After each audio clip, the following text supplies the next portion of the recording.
Students, today we will see new topic Hartley oscillator. First, I will be explaining you what is the principle of Hartley oscillator, how the tank circuit is working, whether this type of circuit can be preferred for low frequency application or higher frequency application. We will be discussing. Then we will move on to the LT Spice simulation. There I will be explaining you all the design part, and I will be matching a theoretical and a simulated frequency. Okay, so generally this type of circuit is used for the radio frequency application and preferably only in the higher frequency part.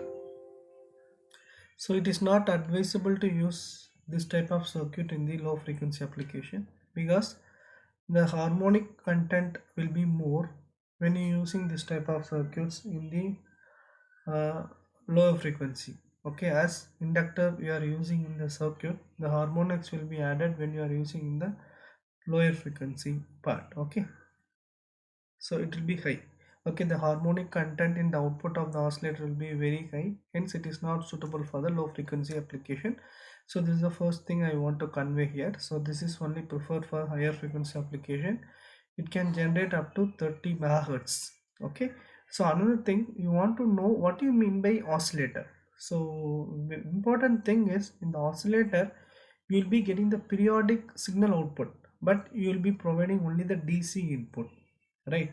By providing the DC voltage at the input and you are getting the periodic signal. Understand is how, what is the condition to generate the uh, oscillation. So that is Barkhausen criterion. So Barkhausen criterion given two rule to get the sustained oscillation in the output. Okay, so here you want to understand. So when you take any network in the oscillator, you will be having amplifier network and feedback network. So feedback network generally generate the oscillations. Okay, that oscillation will be given back to the system. The system here is amplifier. Here the amplifier will gain your it will try to increase the gain of your this given input. Okay, so that is the basic work here happening in the system. Here you want to understand two things. One is like a the total phase shift should be around 360 degree. Okay, so it should provide 180 degree and this network should provide 180 degree. So that is so when you compare your input and output, you will be having the 360 degree phase shift. That is a integral multiple of 2 pi. Okay, this is the first condition you want to satisfy in the Barkhausen criterion. Second condition, if you take the product of your open loop gain of your amplifier A, when the feedback factor beta should be unity. Like okay, so your open loop gain of your amplifier A and your feedback factor beta should be equal to 1. So generally here it is very important to understand, you have a three concept. When A beta is with respect to the polarity is greater than 1, what happen? When A beta is equal to 1, what happen? In A beta is less than 1, what happen? When A beta is greater than 1, the signal will be exponentially rising. Okay, that is growing.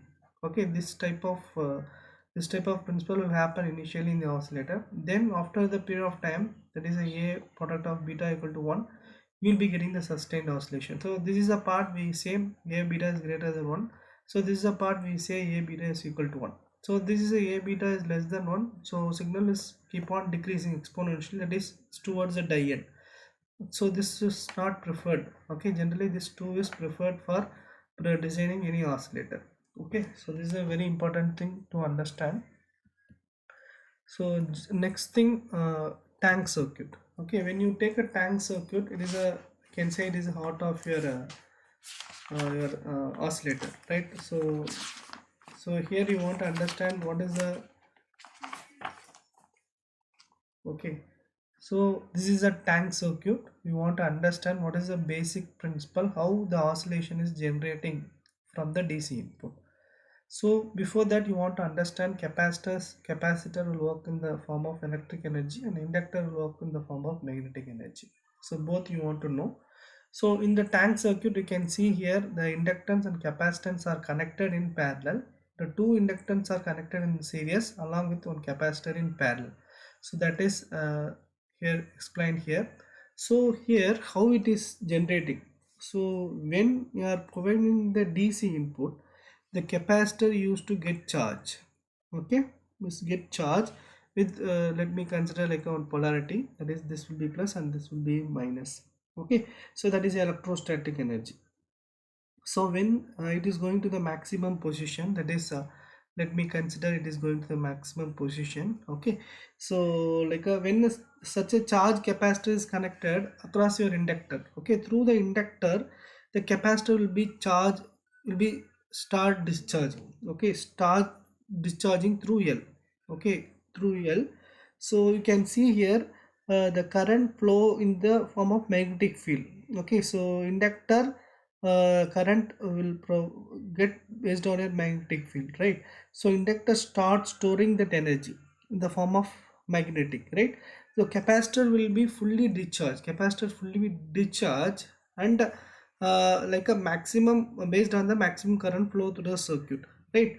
So now what happened, now the polarity of the capacitor will become collapse. Okay, as per Lenz's law it is collapse, and again the capacitor used to charge in the opposite direction. Okay, it used to charge in the opposite direction again. So once it reaches the maximum charge, again the inductor used to charge discharging. So due to that how based on the magnetic energy concept. So this is a actual thing happening, like a oscillator. This is a procedure how we are getting the oscillation from this tank circuit. Okay, so the detailed explanation like how this is generating will be separating, we are explaining in the separate video. So just to say the what is the important of tank circuit, I just given some input about this LC circuit here. Okay, here you want to understand mainly capacitor is working on electric energy and inductor is working based on your magnetic energy. Okay, so now you can see this circuit. Okay, so I have designed for one transistor, so then only you can match your simulated with frequency with your theoretical frequency. You should not take any reserved transistor. You can use, but you can't expect the frequency to be matched when you compare with the theoretical and the simulation frequency. So you can design your own transistor so that will match your value exactly. So the 74 kilo ohm and these are the design values. So I obtained with the conditions. Okay, I'll explaining all now I'll explain all condition now. Okay, so here thing is, this is amplifier network you want to understand. This is a feedback network, so this will provide 180-degree and this will provide 180-degree. So you want to understand, so this is a feedback part you can see here. So again it is giving a feedback to the input, and you can see the input and output will be having 360-degree phase shift. Okay, so this is a very important thing to understand. Here you can see two inductance are connected in series along with one capacitor in parallel. So here you can see it is grounded. Okay, so now I'll explain what is a design condition step by step. So this is a Hartley oscillator. Okay, so Hartley oscillator circuit. So we have designed to uh, 1.34 megahertz. Okay, so here the beta is 200, HFE 50 and HIE 1.5 kilo ohm, and base emitter voltage 0.65, and biasing condition are as follows: VCC 12 voltage, your collector current 1 milliamps, and the collector emitter voltage 6 voltage, and stability factor 10, and use RC equal to 4.7 kilo ohm. Okay, so first let me say basic condition. IC equal to beta times of IB. So when you apply the KVL in the input side, you will be getting VCC equal to ICRC plus VCE plus ICRE, right? So I applied the KVL here. When you apply the KVL in this part, you will be getting this equation. So VCC minus ICRC minus VCE minus IERE. So you know the condition. So IE equal to IC. So but with that condition I have taken the outside, Okay, so here the your input IC is given. Okay, so IC I can take it as a IE, with the basic condition I have substituted. So I just plug in the given values VCC 12, IC 1 milliamps, and VCE, and IE equal to IC as I said earlier. So I just plug in and you're getting RE equal to 1.3 kilo ohm. Okay, now you know that when you apply the circuit by using the Thevenin's equivalent circuit, you'll be getting VB equal to VCC into R2 divided by R1 plus R2. This is a simplified, from the simplified equivalent circuit it was written. So you know that RB equal to R1 into R2 divided by R1 plus R2. For common emitter divided biasing, stability factor formula will be 1 plus beta divided by 1 plus beta Re divided by Rb plus Re. So here you can see all are given. S is given, beta is given, Re is given, Rb is given. You will be getting this 12.31 kilo ohm. Just plug in, you will be getting this one. Similarly, when you want to find what is the VB voltage, so you want to apply the KVL in the input side. Okay, so when you apply the KVL in the input side, so you will be getting VBE IBRB plus VB plus IERE. So if you want to, I can explain. So this is a modified circuit after applying the Thevenin's theorem. So VB here and IBRB. So this is a VBE and this is a IERE. So when you apply the KVL to this loop, you will be getting the VB equal to 2.101 voltage. Okay, now I want to find what is the R1 and R2, right? So R1, like you can divide RB with the EB. Okay, so here you have this two equation. You divide this RB with the VB. When you divide this both the equation, you will be getting R1. Remaining will be cancelled. So R1 equal to VCC into RB divided by VB.